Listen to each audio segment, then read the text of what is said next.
Is this working? Is it? I don't know. I mean, I have email it's from you. supposed Ooh, to... look at your screen. I see things. Oh, you see things? That's not the thing I was expecting Actually, to see. this is on my Switch. This is YouTube on the Switch. Oh, nice. I see us. So that means we're live. Yes, the wonderful Crimson Summer the Awesome. I love it. I thought you would. Oh, that's awesome. Okay, hold on, wait. I gotta mute. There we go. Please hold 1 second while I fix the whatever I'm fixing. The background, yeah, it's still goes. No, it shouldn't. Uh-huh. Okay, so I'm now streaming again, hopefully. I think. Hopefully. You think? Wait for it. Wait for it. Yes, I think. Hi, Crimson. Hi, Rising, the great Rising Samanyan. Oh, I called you that. Yes, that's why. That's why it took me so long because I had to figure out what you called me and then copy it. Nice. The great Rising Samanyan. I love it. That literally like came out of my head. I that was just like a on the fly type thing because I'm like, well, okay, he calls me funny, weird honorifics, so I felt like I had to do the same. Yes, I have no idea how honorifics works. I just put random ones in and hope it's close. Well, I took Japanese, so I can teach you. Yeah, I actually got to that in the Japanese thing I'm taking, but I still put random ones in. Ah. It's funny. Well. So. Alright, so, what are we talking about, Rising Sun? Because apparently I thought we were going to talk about hentai. I thought we were going to talk about Black Clover. Black Clover. I mean, we can. I mean, it's not a bad anime. I've seen the entirety of the dub. Yeah, I have seen like 2 episodes, 3, maybe 4. I don't know. Anyway, introduction that I had in mind all day. I was thinking about it. The most wonderful introduction I could ever wonderfully do. Mm-hmm. So, welcome, dear viewers of YouTube, where we are going to talk about a show all about love. And what better person to talk about a show about love than a person I love doing podcasts with, Sir Wonderful Crimson Sama the Awesome. Hello, how art thou? Yes, love is in the air, all right. Cue the Sheldon scene from Big Bang Theory, yes, where he's just spraying the room and he's like... I was thinking about putting a Christmas tree up in the background just to fit the season and everything. There isn't one. For real. And I ran out of time. Yeah, I mean, wait, we're still in November. Christmas is in December. It's like we completely forget about Thanksgiving. Yes, but I'm already working on 12 days of anime. Yeah, I gotta get a head start on that. I've already had a few moments in mind that I want to put in it. I have a list of like 16 things. You can see why this is an issue. Well, the thing is, I barely saw anime this year, as you can tell. But I do have at least enough moments for the 12 days. All right, and let's bring up my giant notes thing. Okay, good. It did not come up on the screen where you are because that'd be weird if the viewer saw all my notes. It would be, wouldn't it? Yes, or I end up bringing up my next hentai review script. Oof. No, there isn't one, sadly, unless people really. Oh, damn. Hi, Luke Fall. I think that's how you pronounce your name. Yeah, that's my friend. That's my boy Danny. Hi, Danny. Hi, Danny. I miss you. I love ya. He joined. Yeah, I sent him a link because I had to rain check on him because I was doing this podcast with him, and I feel so bad.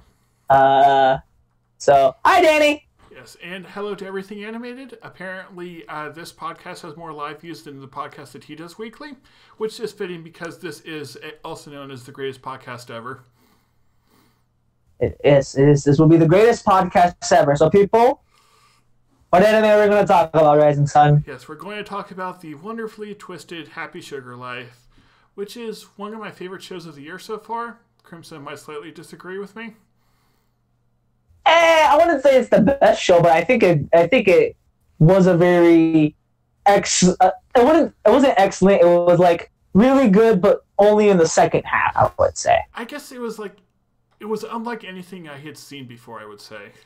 Oh yeah, absolutely. Like this show, in all honesty, like it was twisted in the right ways, and some of those twisted scenes was excellent, and it was a more psychological type horror, and I typically like that Yeah. horror. It's yeah. I'll save this topic for a little bit later, but I'm kind of surprised people call it a horror. Though now that I hear it called that, I can see a few scenes like, okay, yeah, that sort of fits.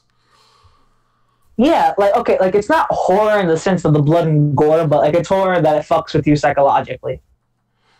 Yeah, it's And for the most part, it really does. Like there are things where like you think one thing, but it's the opposite, and then I think it's actually a topic we're going to discuss later. yeah. So I guess my first topic was like, what were your first impressions? Like after you saw the first episode, what do you think about the show? At first, I fucking hated it. I well, okay. I didn't hate it. I wanted to hate it, but it was something about its charm that made me want to go back to it every week. And for the most part, I was. I'll be honest. So when the anime first came out, I saw the first 5 episodes weekly, Okay. and then I just stopped for no reason. I just stopped and decided when Rising Sun wanted to do this podcast about Happy Sugar Life. Whoa. We was back and forth, and one of them was Happy Sugar Life. Yeah, and we started talking about doing one, trying to figure out a topic. I was looking, okay, here's all the anime I want to watch, like that I thought might make a good podcast. This was on there, and I was actually watching it at the time, so that worked out really well. yeah, no, it did. And plus, since I already started it, I might as well finish it. Yeah. And boy, was I not disappointed, because I think the first 5 episodes, give or take, was like a really long, boring introduction. But once we really get into the meat and potatoes, it actually becomes really solid. Yeah, it was like it was setting up all the pieces that it needed to like go completely crazy in the second half. However, there's a thing about the ending, which we're going to talk about, that I kind of like wasn't a fan of. I'm sure we'll get to that. Yeah, my impression was I watched the first episode when it came out because this looks like it's a cute cover thing. It has a tag of horror, and I was like, this could be a show that I enjoy. I ended up really liking the first episode because I just liked how twisted it was, how the main character was not a hero, like very morally not normal, and kind of just how she had Shio. And yeah, and then the way she was basically going after that manager who was basically raping the guy. So it's like, yes, she is doing things wrong, but it's like she's not the like worst person in the show. So I thought she might be like a sort of anti-hero. Yeah, and the main character herself, Sato, it rubbed me the wrong way when I first but like in a good way. Like she rubbed me the wrong way in the sense that she was definitely very creepy. She was definitely very had a lot of yandere type tendencies where she's very obsessed with the one that she loves. And love is actually the biggest concept that the show offers. And one thing I kind of liked about her was that we were going to talk about I'm pretty sure we're going to talk about another character, but I kind of want to pose this question, is she actually really the bad guy? Right, and it's like, kind of, I think that as... Yeah, as like Asahi, the blue-haired guy, ends up being more of like the hero role, making her the villain. But there's still definitely, like, you still kind of want to root for Sato. And sorry, my phone is loud because I'm waiting in case things happen. Oh, yeah. Speaking of phones, oh, okay, good. I already put my phone on silent. Good job. Yeah, there's some family stuff, so in case stuff happens, I want to be aware of it. I don't like that. For me, family stuff was happening in the background, but they just left. So, like, okay. Oh, thank God. Well, like my dad and siblings now live like a 2-minute walk from me, so maybe my brother will just randomly walk in here and go take my PlayStation games. Nice. That would be kind of fun. We're not talking about family issues. We're talking about Happy Sugar Life, which is full with family issues. Oh, it's family issues. The show. So, brief overview of the plot, just so everyone knows the general idea of the show. It's about a girl who falls in love with a lolly, and basically it's the weird, creepy shit that she does in order for that lolly. Right. And you see throughout the anime what she does, and it kind of makes you question her morality. Is she is she doing the things because she does truly love this lolly, or is it for something deeper or something more sinister? And one of the things about the anime that fascinated me was because it took that approach. Yeah, it was like, I guess all the characters like loved Ashio, but it was never any like sexualized love. Like it wasn't a lust for her. It was like it's like when you think love, it was more of a yeah, like you really care about someone, so you want to protect him, you want to be with him, and that's as far as they went with it. Like there was never anyone sexually attracted to Shio. Right. So like the thing about this anime is that it has a line, and it doesn't want to cross that line, but in some moments where like you think it's about to, but it doesn't. Like they kind of toy with the idea, but that's for a topic later on. Yeah, it's like there are times where it feels like, oh, it could go in a sexual way, and I guess if you looked at it that way, it kind of is, like when they're bathing together, but it's still a sort of innocent love. Like they care about each other as people. Right. It's like, oh, I don't love this person sexually. It's more like the concept. Okay, I guess this is the topic. I guess we're going to tackle already. The concept of love. Right. It's defined very differently for different people, and how this anime addresses that topic is done again sinister, I would say. It's like they're taking the pure idea of love and then twisting it and saying, what if it's taken too far? Right, like and especially with Arali and okay, let's just talk about Shio for just a moment. Honestly, the cutest lolly that did not deserve anything that happened to her. Okay. Yeah, she was a very cute character, and like they really conveyed her cuteness well, and yeah, that. Oh, and one thing I have to say about this anime, and I'm not sure if anyone else picked it up, so I'm gonna ask Rising Sun. Did it feel a little like the character models? Did they feel like so Vocaloid? Like the caricatures that you would see in Vocaloid. Like even the opening sounds like a song from a Hatsune Miku soundtrack or a Vocaloid soundtrack. Don't you think? I hadn't thought about that, but I'm not into Vocaloid, so I wouldn't. But I can definitely see. Well, I mean, I'm somewhat into it. Yeah, I could definitely see how that would work. And another thing, I think that was intentional because it feels like the show is kind of a commentary of like how people obsess over like anime characters, how they feel like they love them, and how they just like some of the things that you could view Shio as like, or Shio as like a waifu. Like you're saying, oh, I love her, but it can easily be taken too far. It's like it's not real. It's not a healthy love. Mm-hmm. And it and it actually addresses the lolicon community with a certain character. I'm pretty sure you know the character. Yeah, the Mitsubishi guy. Or... Yeah, Tayo, the blonde, the blonde dude. Like when I looked at him, like, because there's a Vocaloid character that looks exactly like him. Like that's what kind of like that's what kind of like made me put two and two together. I'm like, yo, he looks exactly like a Vocaloid character, and not just him, but like even Shiho and Shiho, yeah, in a way, but Sato, like she does look like something straight up a Vocaloid. Yeah, but I feel like I think I was the only one who figured that out, and if that was intentional or not, and if it was intentional, then I think that might play more into like people's obsession with like fictional characters by doing that in the style, which, yeah, so that's definitely something that would make sense for them to want to do. Definitely, absolutely, and if that was the approach, they did a good job on doing that. Animation quality is not like amazing, like the budget wasn't spectacular, but the animation was solid. Yeah, I would say the animation, it was good when they wanted it to be. Like, when they wanted to have, like, cool effects, then they were really able to do that.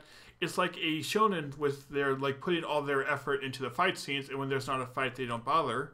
And here, the same thing for, like, normal, just standard dialogue, doesn't need it. But when they want to have, like, a really creepy or get into a character's mind. Oh, yeah, like, there's scenes where, like, the screen goes black and white, and, like, it has, like, these weird effects on it.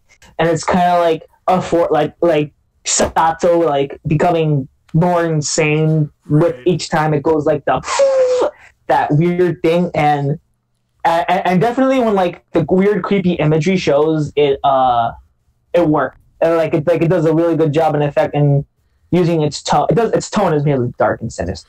Yeah, really awesome. it's dark and sinister, except for just a few times when it's like cute and fluffy, which that just I love. And when it's cute and fluffy, it's really cute. Yeah. Oh, absolutely. Oh, it was so good. That was really good. Yeah, I'm not a fan of those like really cute shows most of the time, but here it's just like it works so great because of the contrast.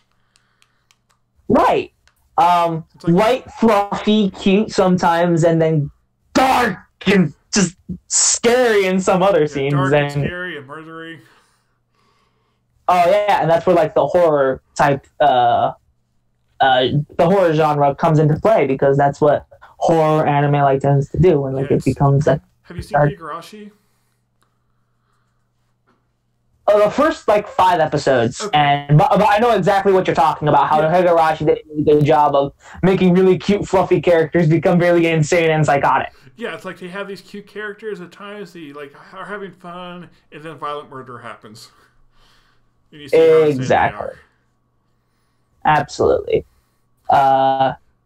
So going back to before the love, I think that it definitely added to the story, and added like its own unique charm. And there's a certain character that, like, it shows different types of love. It shows the obsessed kind, the unconditional kind, the like self-sacrificing, or just a genuine kind. Yeah, or just like the genuine kind, the love that between two characters share. Or like the family love too, with Asahi and Chio.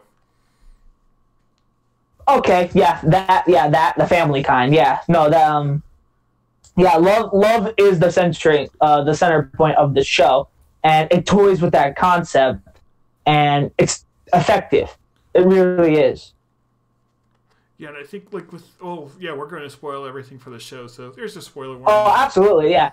Spoiler warning, people. By the way. Yeah, we probably should cover that, but I think we probably spoiled like half the show. But I thought not really. Yeah, I thought like the aunt when they showed her as actually being alive still, just how like she loves everyone, she will give herself up to anyone, and you see like what it's done to her and her life and everyone around her, and that just really It shows that too much love can be too much love can be like there's a different you can give love but not too much of it, and that's what the aunt comes into play. Yeah, like, so okay. You've had like Sato telling the aunt like your love is wrong, how you do love. Right. And I guess so. The thing about the show is that it toys with you, and the psychological aspect comes because the anime makes you think that the aunt is dead. Yeah. Throughout the show. And that was really cool because like you were wondering, okay, how is she going to get out of the teacher and whoever finding out about Chio? And then they were like bring the aunt, and like they never. Oh my god, the teacher! Oh, oh my god. Okay, save him for later. The aunt for now. Yeah. So the aunt, just how they like. That was like the perfect way to like bring like they needed something to save Sato to get her out of the situation. Like, wait, the aunt's alive, but it made sense. Like they never said she killed her. They had like, oh, it wasn't actually the aunt that she killed, and just how. And then we saw the aunt and like how that frames Sato. Best episode in the anime, by the way. That episode, okay. To me, that was like the best episode. Who you find out the person that she killed. Best episode in my opinion. Yeah, that was good. That was really good. Like, okay, but the aunt. They toy with the fact that the aunt is dead, but she's not. Right. And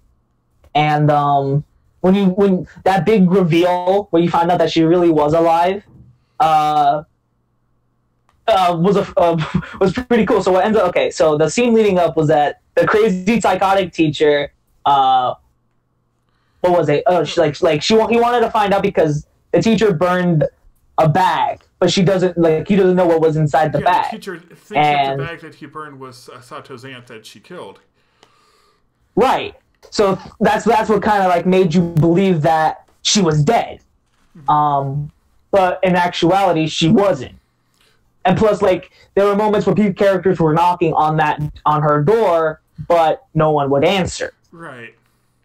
And I thought it was interesting too, like how she was living like 10 floors above her aunt, and that ended up tying together later on when I think it was Asahi was going after her. Yes. Well, no, wasn't it the best friend? Yeah, because the best friend took the picture, sent it to Asahi, and then that's how Asahi found out where Sato really was. Oh, yeah, right. And then because the Asahi sends the lolicon, I'm just gonna call him the lolicon throughout the anime because that's what he really was. I call him Mitsubishi because I can't remember his real name, but it's close to that. Yeah, no, he's a lolicon. Let's just call him that.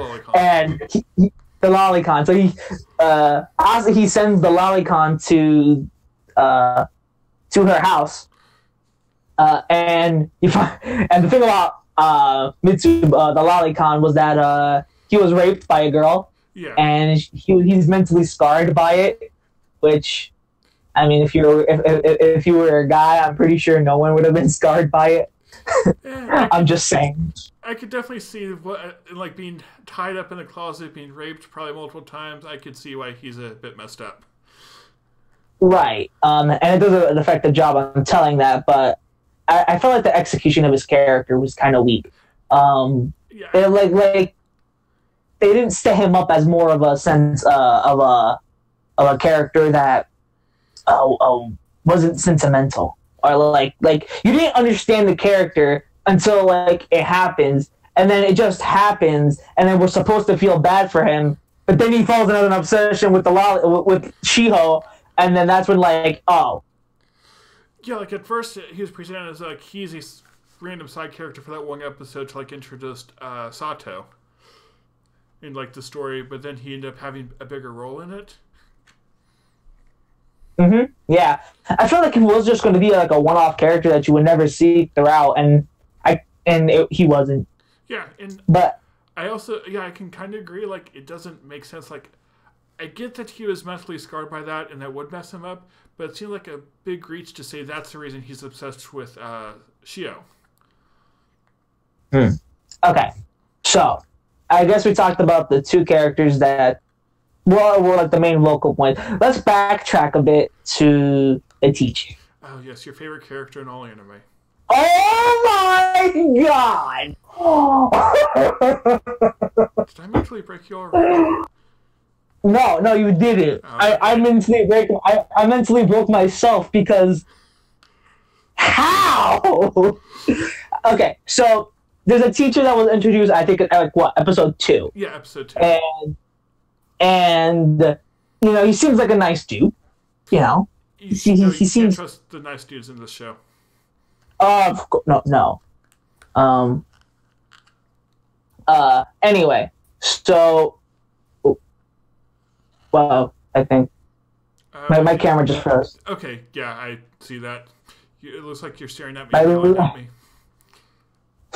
Let me just turn off my camera and turn it back on. There we go. I see Crimson. How about that? Okay, good. That was weird. No, my brother actually sent me a text message and it froze my camera. Okay, tell your brother to bring Casper. Oh no, my sister has Casper. Tell your brother to bring Casper anyway. No. Oh, by the way, to answer that last question from your tweet, no, Casper will not be on this live stream. Okay, I'm going to turn the screen off now. Oh, damn. Anyway, so the teacher. Casper. No, you didn't, but you still promised me Casper. No. So, yes, no, I did not. Teacher dude. Yeah, crazy teacher dude. He... So... you learn a little bit about him, but like he kind of ends up investigating Sato. But that investigation led to him stalking her and to a full-blown obsession with her. Yeah. And one of the things about Sato is that everyone's in love with her. Like everyone loves her, but she doesn't understand why. Yeah, like there was also the coworker who wanted to be just like her, and that whole thing. Oh, that was episode 5. Oh my god, that was good. Yeah, like how she was like trying to be her all nice thing, and then like some of her like crazy self and then like how she felt so guilty that she told someone else that she cared, or told someone else that she cared about them instead of just Shio. Right, like, well, like, okay, just going on a tangent here. So a girl in episode 5 confesses her love to Satsu, and what ends up happening was that Satsu ends up making out with her, and the girl explodes with euphoria. Uh-huh. It becomes like a low-key softcore hentai scene. And I'm just glad that they did not have that with the lolly. Oh no! But I bet you, I guarantee you, there's probably some on the internet with her. Oh, the internet has everything that it shouldn't. Oh yeah, absolutely. So, and throughout that whole episode, she was like depressed, and she felt so bad that she kind of cheated on Shiho. But then at the end, Shiho just forgives her anyway because she's such a nice lolly. Yep, she's a good lolly. She was a good lolly. Yeah, but that first half of the episode was great. Second half was kind of shit. When like she was kind of like depressed that she did it, was like, okay, yeah, we get it, but like she, that could have been condensed. That's like one of the main issues that I kind of had. The pacing was very like, some scenes were rushed, some scenes just went on for way too long. Right. Especially that scene where she's like exploding with euphoria. You know, like that. Could have been condensed a bit. Yeah.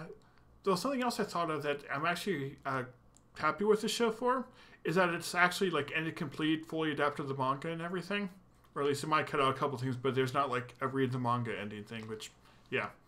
Oh, no. It has a solid conclusion, and I can respect the anime. I can always respect an anime that does have a solid conclusion. Instead of leaving us saying, okay, we're going to adapt half the manga, but it's not a popular enough anime, so you're never going to get more.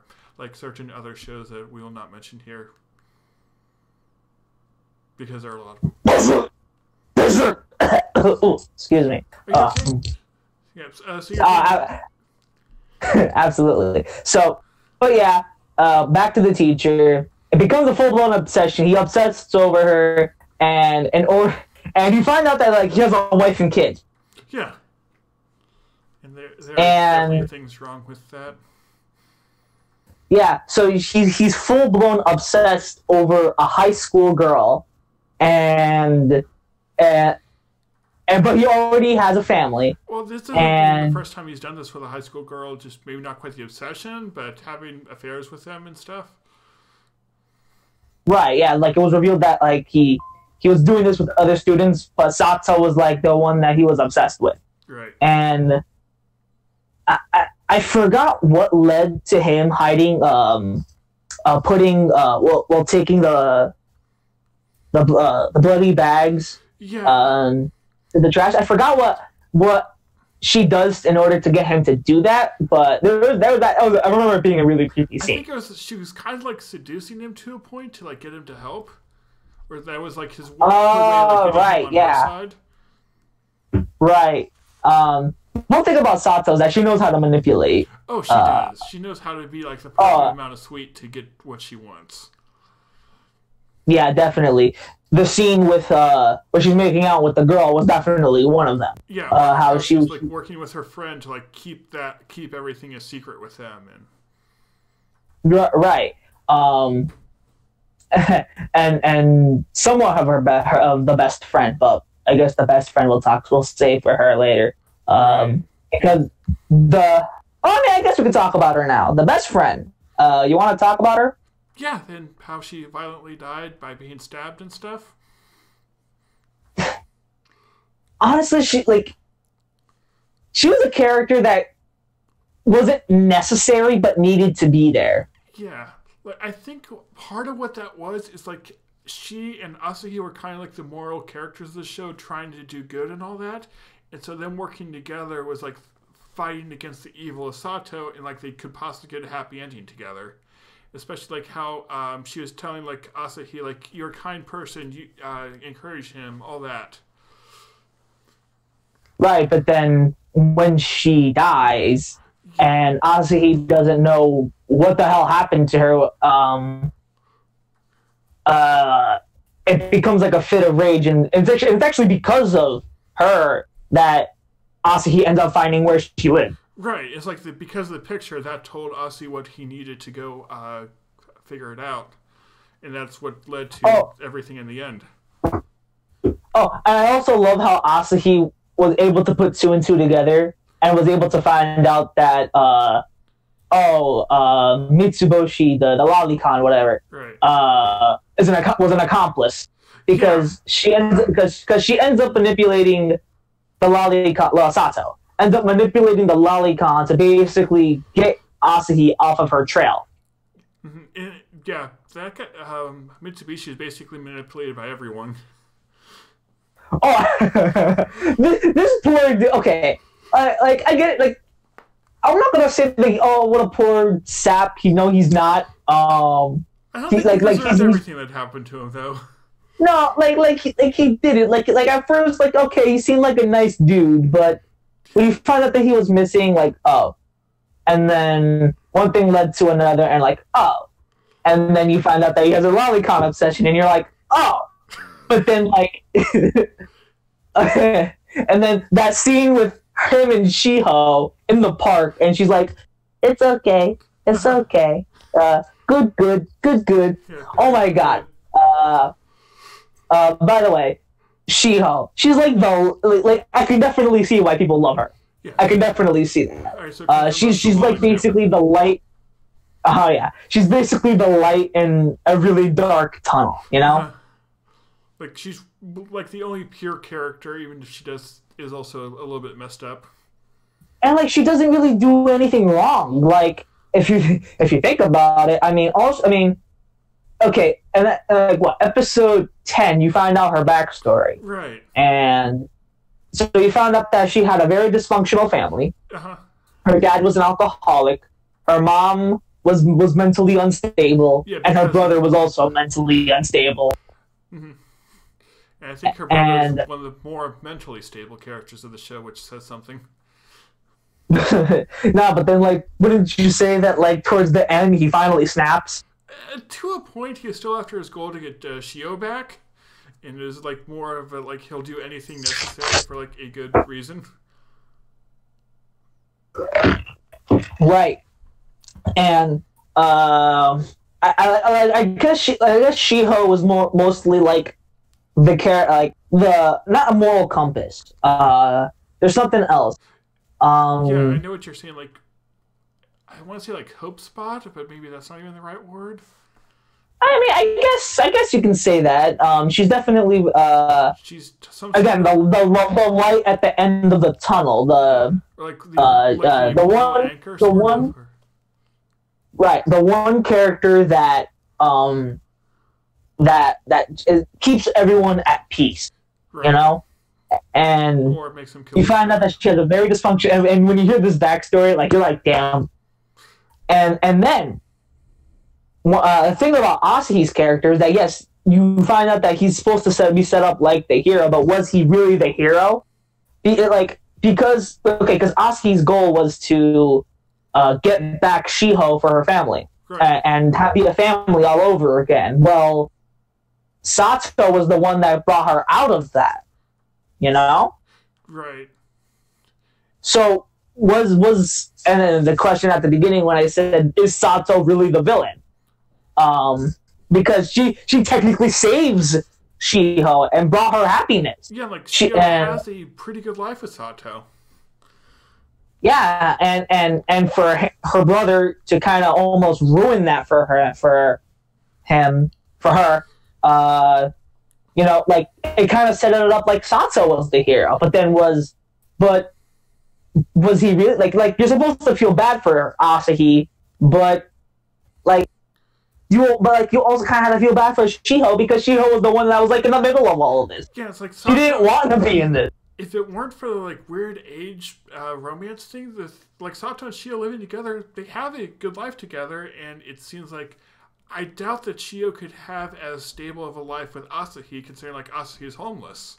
So would he be taking Shiho out of a good life back to a bad life? Right, and that's what kind of like, okay, so the relationship between Shiho and Sato was like honestly the best thing about the show. Well, I mean, one of besides the age difference thing, like I'm sorry, like if She-Hulk wasn't written, well, wasn't at like such a young age, but then again, Sato's in high school, so like I guess I can accept that over like a middle-aged man, you know? Yeah, or I could see it almost like it would work if it was like a mother-daughter sort of relationship. And speaking of the mother, holy shit, she just oh, my favorite line. Oh, that's all I had to do. Yeah, she just abandoned Shio. She abandons She-Hulk, walks away. Is like, oh, okay, yeah, that's all I had to do. Now I have this weight lifted off my shoulders, and I'm like, I mean, that would be a weight lifted off your shoulders. well, then again, you find out that it was revealed that she did it on purpose because she slaps She-Hulk. Yeah, like she didn't want to turn into the father, but still. Oh, and she kills this. Doesn't she kill the dad? Yeah. She poisons him. Yeah. I wish she should have done that a long time ago. Not that I have absolutely. murder, but murder sometimes not a terrible thing. That's going to be used against Under the right circumstances. Under the right circumstance, I would say. So setting the entire city on fire is probably not moral. No. Well, I mean, wasn't the person who set the whole thing on fire at the end? Yeah, I would not call the ant a moral person at all. No, the ant. The ant was more like she's basically Sato, but if she was taken way too far. Yeah, like Sato at least has some normalcy compared to the ant. Yeah, and then like Sato was like, they had this discussion towards the, I think 11th, no, not 11th, like 10th episode where like they were talking and she was basically like, I'm not like you. Your love is wrong, my love is right. And like that's it. And we'll talk about the ending in just a moment. Well, I do think that's interesting though with Sato and the ant and all the characters we see like why they are turned out the way that they are. Like Sato, because she was raised by her aunt, of course she won't be normal. Or Asa, he living in an abusive home. Or Mitsubishi, how he was raped. It's all like they show that it is not because they're just born this way, but because of everything that happened to them, they turned out to be this way. Mm-hmm. I think your camera goes again. Oh, is it? Now it's back. Oh no! Like that's just literally me. Like I'm really good at that. Just like hold it in one place, don't move. Yeah, hold on, wait a minute. Someone meme this. There, someone took a screenshot, meme it. For real. I've seen things, man. I've seen them. I can't unsee them, but I've seen them. You've seen all those ways twice. And Happy Sugar Life, like I wanted to hate it, but I would say guilty pleasure, but like it's good in all the right places. Yeah, it's a solid show with morally questionable characters, which can turn people off. Yeah, and definitely it's a show probably that's not going to be for everyone. Yeah, for sure. I think like the main core of it is like the main character is a villain, and typically in storytelling you want to have a main character you can root for, so this kind of goes against that. But then like I said before, like is she really the villain? You know, like she's not a pure like complete evil villain. Like you can sympathize with her, and she has like that cool villain. No, absolutely. Like there's nothing relatable about Sato. There's nothing you can. Like, there's nothing you really want to root for about her.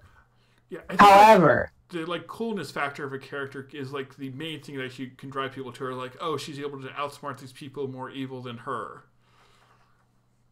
Yeah, but then, like, wouldn't that, like, oh, you can argue, oh, well, isn't that, like, really just one-dimensional? I don't think it's that way. It's just, like, that's her appeal, and then as you get through the appeal, saying, oh, she's a cool character, and then you learn more about her, that gives her the depth. Yeah, no, she has a bit of depth, and, you know, she herself had, like, a little bit of a twisted backstory because with her and her aunt. Exactly. So... To be honest, I guess we can go back to Satsu and Shiho. The best thing about this anime, their relationship is solid. Right. Would I say top 10 anime couples? No. Top 11? Probably watch Mojo would add them, but I don't see it. Alright, so I need to do a top 10 anime couples and include this on here and have Crimson be the one to like introduce them. I'd be happy to, actually. So we should have a top 10 anime couples, but have them all be terrible couples? Yes, absolutely. Okay, we can add them. We can add them. We could add Makoto and Sakai. We can add a couple of My Little Monster. I hated that couple. Wait, I think it was First Love Monster I was thinking of. You could also add that for sure. I never seen it. I don't want to see it. Okay. You could have the brother and sister in big order. Oh yeah. I saw speaking of big order, going off a tangent. I saw the first episode, gave up. I was very confused. I was very, very confused on that anime. And the first episode was the best episode. But it was still very confusing. I know. I'm not saying the first episode was good. But it was the best episode in the entire anime. Yes. Oh, you can also add the what is it? Oh my god! Ever saw Akisora, the couple and them two? Is that the one? Is that the one I want to see? Or is that just? It's a softcore hentai. I don't think that's one I kind of want to see. Yeah, but no, I had to watch that anime with someone, and we both were very awkward watching it. Okay, so I should not watch that with my brother in the room. You shouldn't watch that with anyone, and also headphones. Please, for the love of God, headphones. So but going back to Happy Sugar Life, for the love of God, please headphones. So I should not watch it in public with the stereo sound. No. Right, so I need to plug it into Crimson's family's TV right when his parents walk into the room. I know. Okay. Ever seen RDC World 1? They had this episode. They had this bit where, like, when you're watching anime by yourself versus when you're like your parents walk in, or like when someone walks in on them. I have seen that. Yeah. Yeah. Okay. So like he was watching like I think My Hero, and then like it switches to High School DxD, and then they leave, and it switches back to My Hero, and then it goes back to High School DxD. It was funny, but like you're supposed to get the joke. Yeah. And I got it.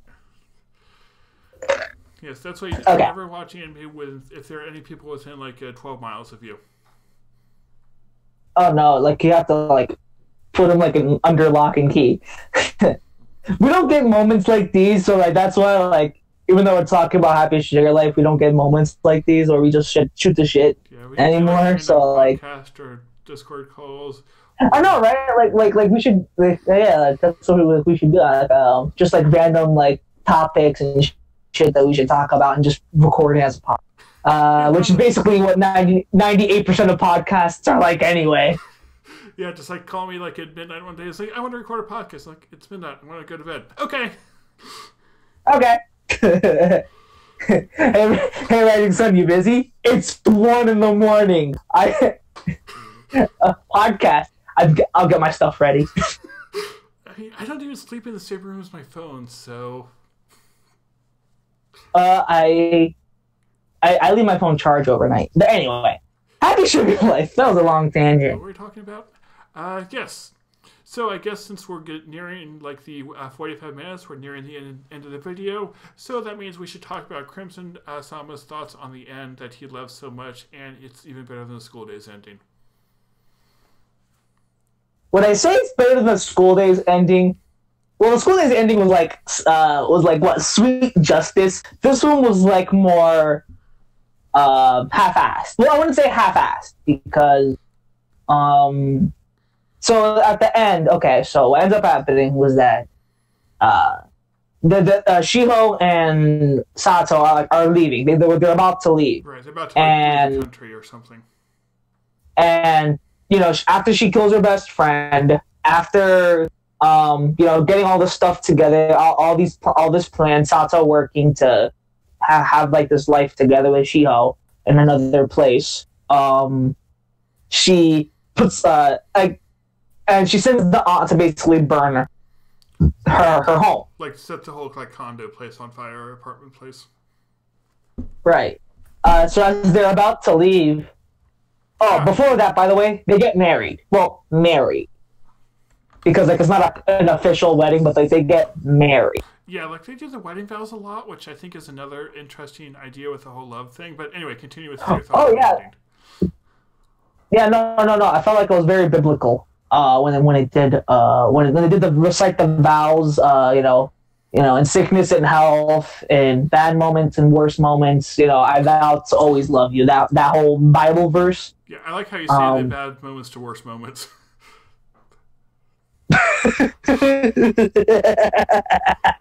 Yeah, you're right. I just noticed it actually. Like, wait. So anyway, that's what love is. Basically, from bad moments to even worse moments, love, people, love. Anyway, that kind of sounds like my dad and stepmom with all the family stuff that's been going on lately. Oof. Sorry to hear that, buddy. Yeah. Okay, and as basically as they're getting this process to leave, they're about to leave, and Sato basically forgets her ring, because they exchange rings, and it's literally because of that all this shit happens. So Asahi finds out where what? Yeah, I remember how like they seem to like force that to happen to get to the bad ending. It's like right, and that's what kind of like pissed me off. I was like, but wait, like they had everything planned. All right, I wouldn't fucking go back just for a ring. Hell no, get the fuck out of here. If I knew what was about to happen, I wouldn't go back. Got me fucked up. And it's like when you have a tragic ending, what you want to do is you make it so the characters deserve it. Like because of all their bad decisions, they end up dying. Like School Days, like Makoto was sleeping with 1,200 people, therefore Sekai killed him. Makes sense. In this case, though, Sato's mistake is forgetting the ring, which is something like really minor, and that seemed to be kind of contrived in how it led to her dying. Yeah, so the burns the place. Asahi comes out, and Asahi tries to convince Shiho to come back. Shiho basically says, "Fuck you, hell no. I'm not gonna go be with you. Sato's my life."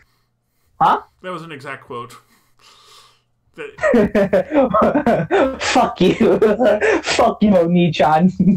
Crimson's going to be the dub voice of Shio in the dub. Isn't the dub already out, actually? I don't think there's a dub. If so, I didn't watch it in the dub, which makes me sad because I like dubs.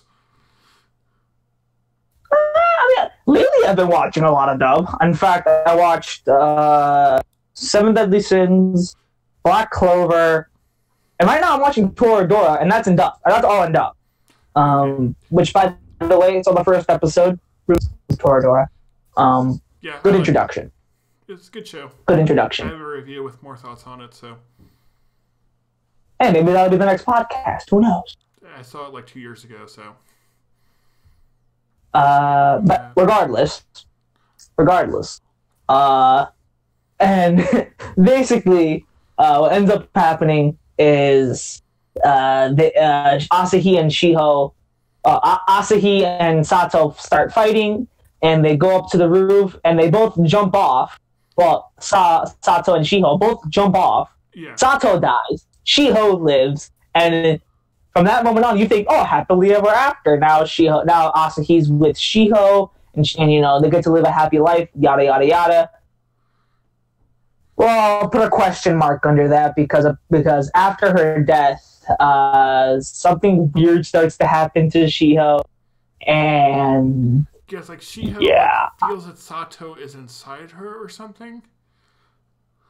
Yeah, like some supernatural type shit, and I don't. And I'm like, no, they're not gonna pull that off. Yeah, the way I see it, it's not supernatural. It's more so like just in Shio's head, like how. Like, this whole thing messed up. This is how she thinks it happens, so she believes it. Basically. and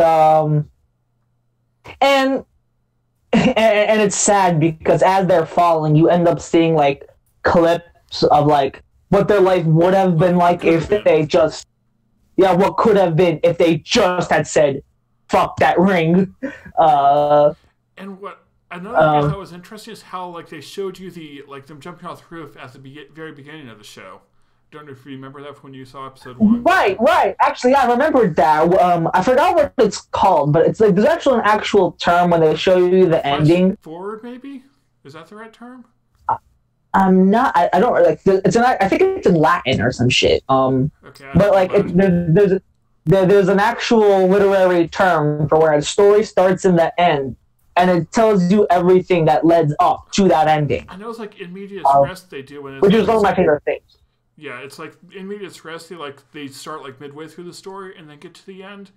But this one is more like they start at the very end, go back to the beginning, and then go to the end. Right. It's not like, you found out in the middle what happened to them when they what happened to them. A frame story? I think is what it's called. I'm not 1,000% sure. But regardless. No, that was set up. That was set up nice because you don't know what happened that led up to that moment. And by the way, the aunt, her final scene. Oh, I started the fire. Oh yeah. I was like, yeah, that fire that started. Yeah, I did it. I mean, wouldn't you be so excited and want to share it with the world if you set a building on fire? Oh, I would. Hell yeah, absolutely. Yeah, I mean, okay, so now know that Crimson is an arsonist. No. Yes, I'm not. I haven't improved. It's on the internet. It must be true. I said that sarcastically. Come on, man. I don't know what sarcasm is. Oh, really? You don't? No, I not at all. Just right over your head, buddy. Yep, just like. You can't see me going like that, but it'll be on there in like 2 seconds. I see. There's actually an episode of Foster's about that where they're trying to explain sarcasm to one of the characters, to Blue. Oh, but yeah, Blue's always sarcastic, so. Well, so they kind of toy with that, like, oh, Blue is always sarcastic, yet he doesn't understand the concept of sarcasm. Yeah, I think I remember that one. Oh, it was funny. It was very funny. Mm-hmm. I missed that show. It's been a while since I saw it. Absolutely, it was a great show. Anywho, it's on Hulu. Anyway, honestly, I felt that the ending was very rushed. Like they could have set it up a little bit sooner, or like, because I feel like they just crammed that whole last bit in one episode, and I feel like had it been done a little slower, I would say, like, maybe I would have enjoyed the ending a bit more, but the ending itself wasn't too bad. Yeah, I don't think it was rushed so much as it felt kind of forced, like they had these things they needed to have happen, so like they just crammed it in and like loosely tied everything together. Right, like forced as in like they were already written to just go. Like they could have avoided that ending entirely. Right, but like then they realized, did it because they had to have they need to get our tragic end, so we have to go back. And just like how the things are going on with Asahi and Mitsubishi and Chio and all that. Yeah, so by the way, Mitsubishi gets the lolicon ends up getting raped again. Yeah, just want to talk about that real quick. By the end, which I felt like that was set up brilliantly. I'm like, wait, you have a MILF and a mentally scarred lolicon who can't be with older women. Brilliant. I feel sorry. That was set up really good. Oh, like that was brilliant. I like that setup. No, that was like, I didn't think about it until it happened, and I was like, oh wow, that was really good.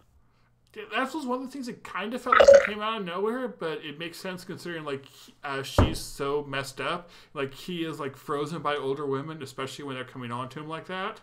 So Yeah, and I also wonder when like Asahi and Shio and them were like on the first floor, like why didn't Shio just like try to, or Sato just like force her way in their way past Shio, and I just lost your camera again, but you're back now, so. Oh no, actually that was me like flipping the camera. Like I saw this little thing on the corner, and I was like, "Oh, what's this?" And I pressed it, and it was just like just the front camera. Ah, okay. So. Oh, there's your pillow. Oh yeah, you want to see my setup?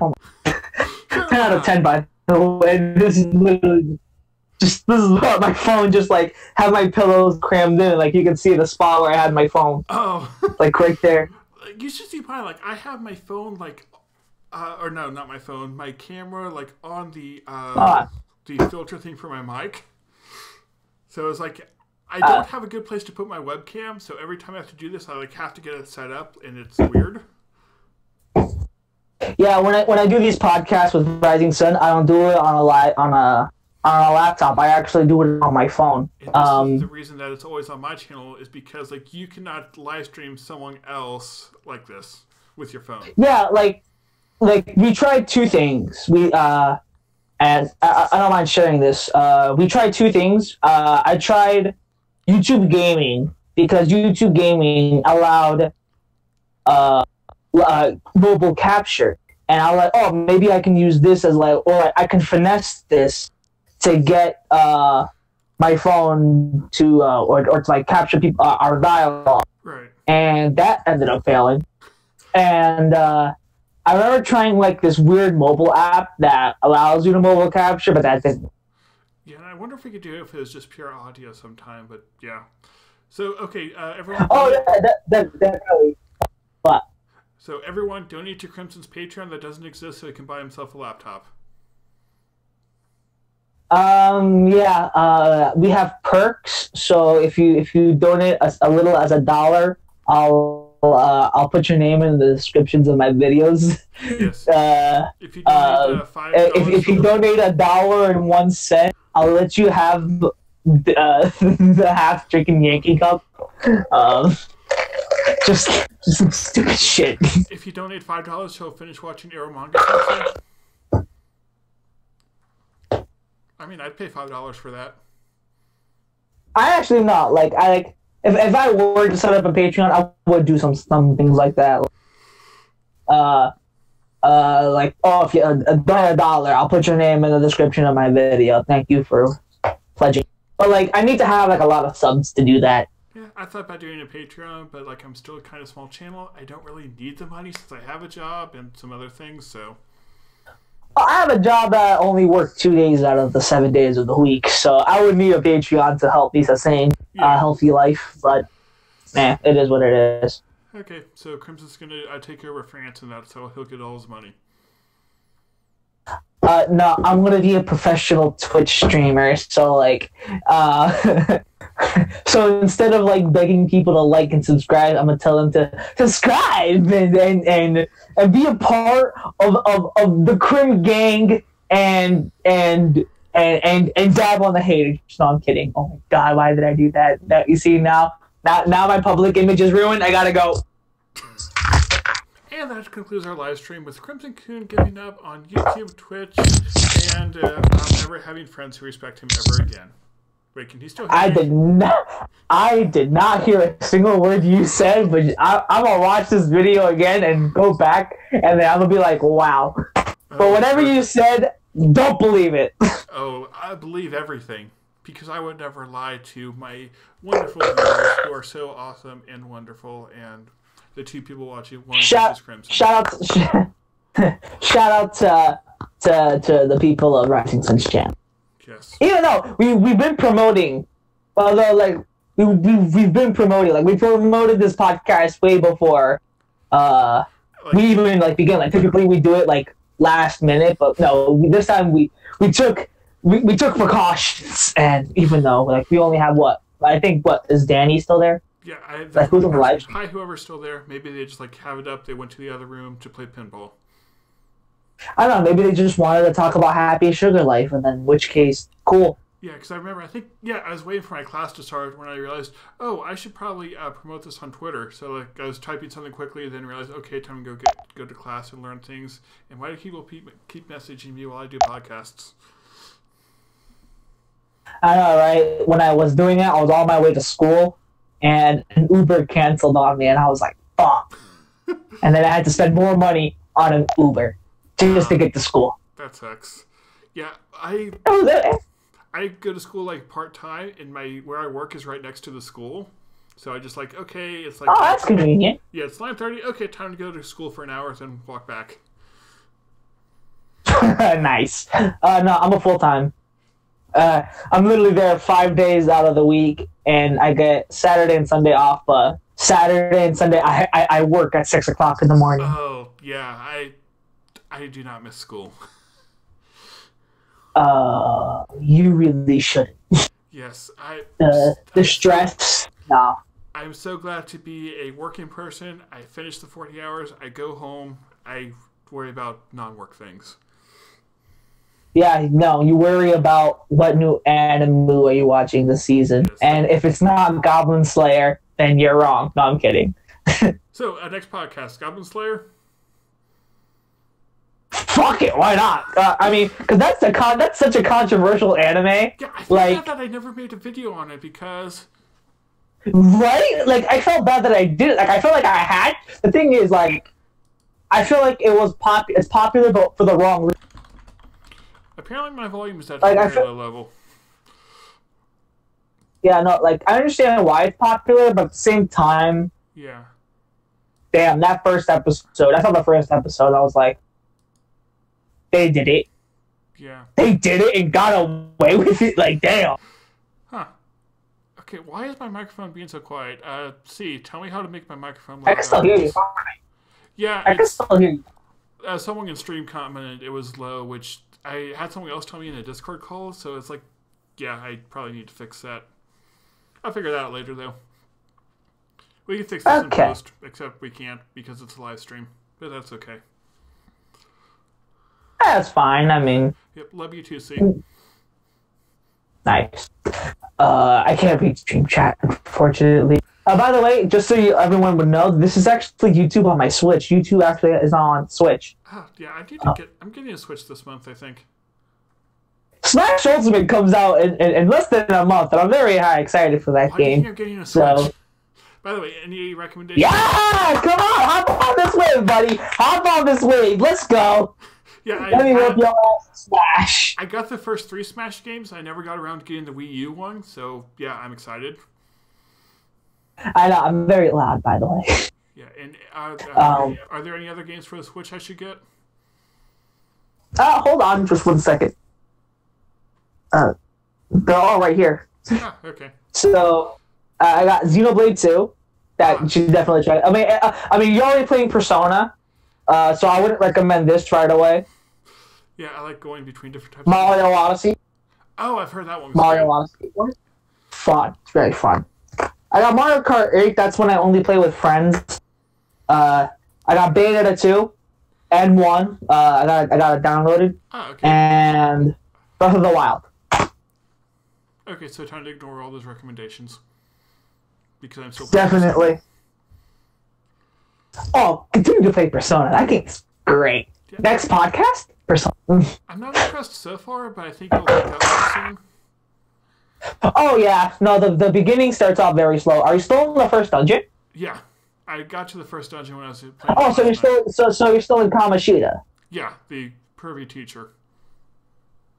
Yeah. No, that was a great way to introduce a boss. Well, not a boss, the world. Yeah. But anywho, let me just... Some ice fell, I had to pick it up. Final thoughts before we wrap things up, or you just want to talk about more random bullshit? I think we kind of ran out of on-topic topics, so I guess that's it. And we've gone for an hour, so I guess we should end the stream soon. I mean, unless you don't want to ask questions, if the two people are here. Yes, see. Besides me. Yeah, we have 3 people now, so 2 people other than you. Probably Danny and see if he is still here. And And no Um, so Crimson, tell people where they can find you. ah, Find me here on YouTube, Crimson Assassin. I'm pretty sure Rising Sun will not put a link in the description of my channel. No, it's actually Probably not. I don't know. Last time. Oh, how convenient. Great. Find me here on YouTube or put my Twitter down below, I guess, at Crimson318. I don't promote Twitter, but I'm usually on Twitter a lot. Yeah, I message him there, and then he responds within a day most times. That is because of just me just being lazy or just me being very tired. Or both. Why is... Being lazy and tired. Yeah, I'm on Twitch anytime I'm at my computer, or not Twitch, Twitter. So I will copy Crimson's Twitter in the stream 5 times. Good. Okay, good. We have questions from C. What is your favorite anime so far this year? Place Further Than the Universe. A Place Further Than the hands down still my favorite anime this year. And it's so good. Have you finished it? Yes. I loved it. It was pretty good. That anime made Giguk do things. It pushed me to do things too, though nothing has happened from those yet. But if they do, then well, I'll let people know. Well, no, I just love the overall message that the anime gives, that whole fulfilling the life fulfillment. Just that kind of stuff, like, you know, right. It's like not living the boy life. Go do something you would not normally do. Definitely, and to be honest, that's like a very powerful message.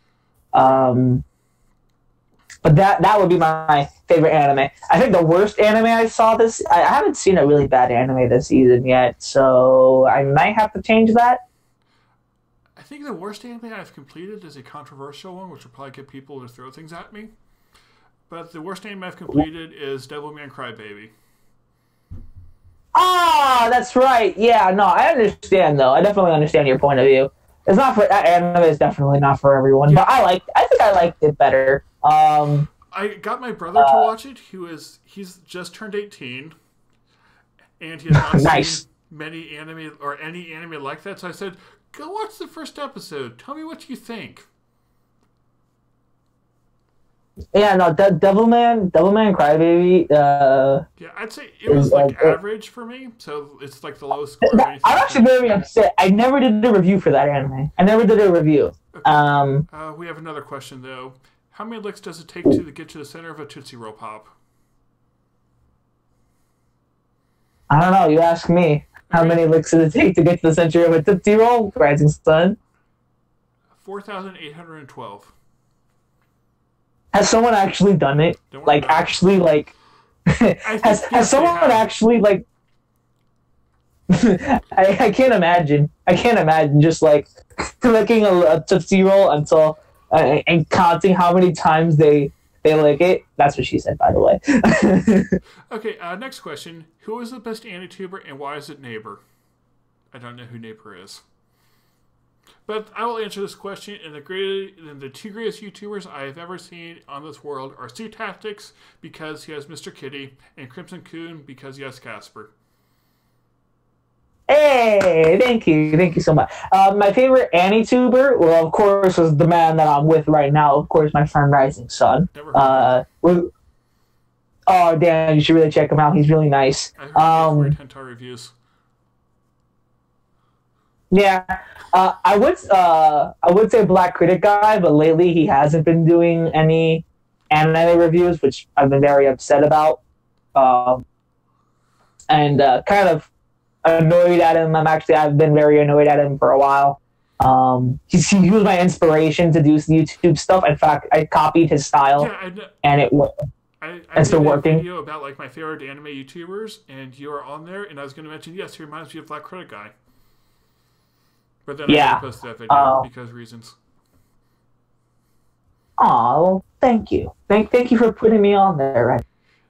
Okay. Or in which case you're just telling me that, and because I don't really know if you actually did. But anyway, no. Somewhere for that. Okay, another question is, what is the hottest anime of this year? With hottest in all caps. The hottest? Zombieland Saga. I won't disagree. I need to see more. But yes, it had the best rap in all Oh, dude, yo. Okay, actually, it was because of your tweet, actually. You tweeted out about Zombieland Saga, and that what made me go watch it, and I was not disappointed. Although, I have a little gripe about it.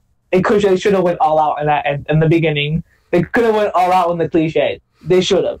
Yeah, like have like a completely cliche main character star, and then she gets hit by a bus. Yeah, like, no, like, cliche as in, like, oh, she's late for school, she has the piece of toast in her mouth, her mom yells, "You're gonna be late, honey, bye, bye, mom," and then, like, and she's running, all happy, and like, "Hi, this is gonna be my first year in high school." And then she gets hit by a flying like shit like that. They could have just went all out in the beginning. Yeah, those first 2 episodes were amazing. Okay, we'll get to that question soon. I looked at the first 2 episodes were amazing. The rest kind of the 3 and the 4 first kind of 3 and 4 are okay. I haven't seen 5 yet. I think it's because 4 was the horror parody. 5 I have not seen, and 6 I don't think I've seen. Oh, and I would say there's actually 2 hottest animes. Actually, there's Zombieland and JoJo, the new JoJo season. Yeah, JoJo. Which I've been really enjoying. In fact, I'm gonna make a video about that when I get the chance. Yeah, I saw season 1. Because right now I have to do 2 videos that I have planned. I saw season 1 of JoJo and didn't really care for it that much, so I haven't seen more. Yeah, that's fine. It's not for everyone, definitely. All right, another question from VC Tactics. Tell me, is High School DxD actually that bad, or am I just an awkward teenager who doesn't like boobs? So High School DxD for me is actually a guilty pleasure because I actually somewhat like it, but at the same time I don't. I don't like the over excessiveness of fan service in anime, and High School DxD is definitely one of them. However, that didn't stop me from actually enjoying it. Yeah. You know, because there were a few scenes that actually I enjoyed out of it, but the majority of it was kind of cringy. And I didn't really like it. But it's honestly just a guilty pleasure. Yeah, I kind of want to watch it as, like, she has a Discord server, which I think you're part of. But we're doing a Terrible Anime Tuesday where we watch an episode of a bad anime every Friday and sometimes Saturday. Nice. And I kind of wanted to suggest High School DxD for it. Okay, it's not terrible, but, like, I'm not a fan. Like, I used to love ecchi anime. I still think, Heaven's Lost Property is the best ecchi anime I've ever seen. Okay. What about Keijo? And I never finished Keijo. How dare you? And I honestly, I didn't care for it either. You missed the Gates of Booty Lawn. The Gates of Booty Lawn, nice. No, Booty Lawn. It's a Fate reference in more ways than one. I see, says the blind man. Speaking of Fate, when's the next part of the movie coming out? Because in Japan, in winter, I think. Winter of what, next year? Yes, like a few months. I see. But like, you know how like they're gonna drag their feet, try to bring it all the way across here. Yeah, so we should go to Japan and watch it. Yeah, but they won't have subtitles. We should finish learning Japanese. There's this meme actually I remember watching where it's like, oh, what if a weeb goes to Japan and then what would be the first thing a weeb says when he walks into Japan? Arigato. Where are the subtitles? Where are the subtitles? Yeah. But don't worry, I know at least 3 kanji, so I can get by. I know 2. So you know more than me. Actually, I don't know how many I know. I should go back and... Well, I know that what, like, means, like, fire, I believe. Okay, I'm not sure. I don't know. I know and I know, like, just this is, like, well, it's like you move this certain brush stroke. So, and, like, it means, like, big. I forgot. Okay, yeah, another one for big. I think that one was, like, that... You can't see what I just did, but that's okay. Oh wait! I'm gonna look at it. I'm gonna look at it. It's just gonna take 1,000,000,000,000 years to process.